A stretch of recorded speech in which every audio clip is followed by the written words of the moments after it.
Le guide ultime pour entreprendre. Tu as un projet, tu veux te lancer, je vais te donner la méthode pas à suivre pour réussir ton projet à tout. Non mais sérieux, t'en as pas marre de toutes ces méthodes, de toutes ces vidéos qui te livrent des secrets? Non.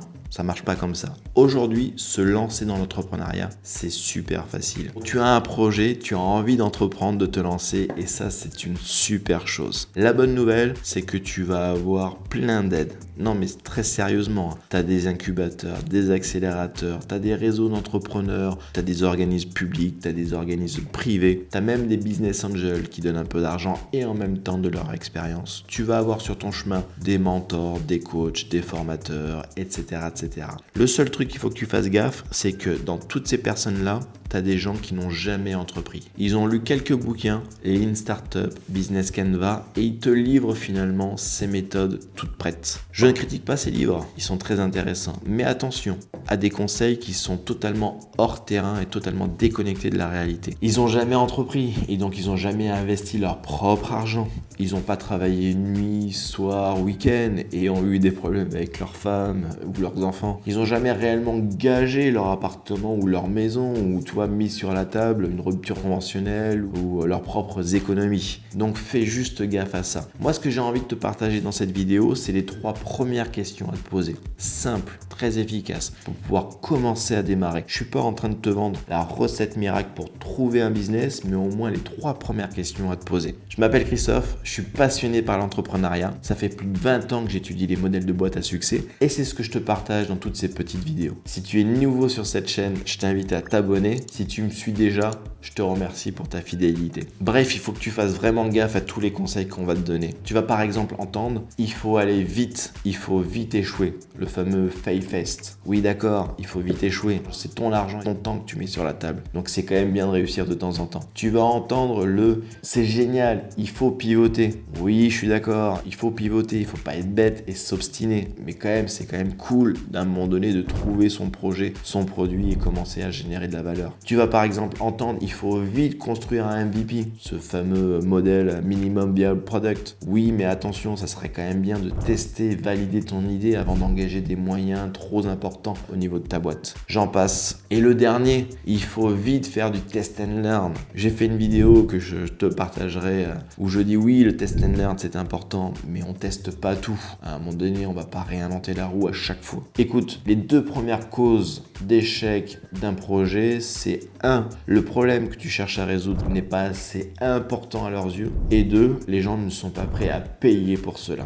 Donc les 3 questions que je t'invite à te poser, c'est premièrement, c'est comment tu arrives à trouver une idée de business. Et pour ça, 4 choses à regarder. Premier point, la douleur, le pain. Est-ce que le projet que je suis en train de délivrer finalement s'adresse à un point de douleur ou à un challenge assez important? 2. Est-ce que les gens ont un pouvoir d'achat? Est-ce que les gens ont de l'argent à mettre sur la table pour pouvoir résoudre ce problème-là? 3. Est-ce que les gens sont facilement accessibles? Est-ce que tu arrives facilement à les choper, à t'adresser à eux, etc. Et enfin 4, est-ce que ce marché est en croissance ou en décroissance? Encore une fois, tu lances un business, tu lances pas un business pour 15 jours, tu lances un business pour quelques années. Réfléchis à ces 4 premières questions et tu vas voir, il va se passer quelque chose. 2 bouquins, je t'invite à lire. The Mam Test, je te mettrai la description en dessous. Et Comment construire une offre irrésistible d'Alex Hormozy. Pareil, je te mettrai la description juste en dessous. La deuxième question à te poser, c'est comment tu racontes une histoire, comment tu vas pitcher ton projet. T'as rien encore investi, t'as une idée de business, t'as une idée de comment tu vas monétiser, etc. Maintenant, tu vas aller régulièrement sur le terrain pour pouvoir pitcher ton histoire et savoir si ça fait mouche. Ok? Lorsque tu vas pitcher, tu auras plein de bouquins, plein de personnes qui vont donner des conseils sur comment pitcher. Quand tu vas pitcher ton projet, écoute les autres, regarde les autres, mais écoute-toi, regarde-toi, observe-toi. Quand tu pitches, il y a des trucs que tu sais pas pitcher, il y a des trucs sur lesquels t'es pas clair. Et c'est là où ça a de la valeur, c'est que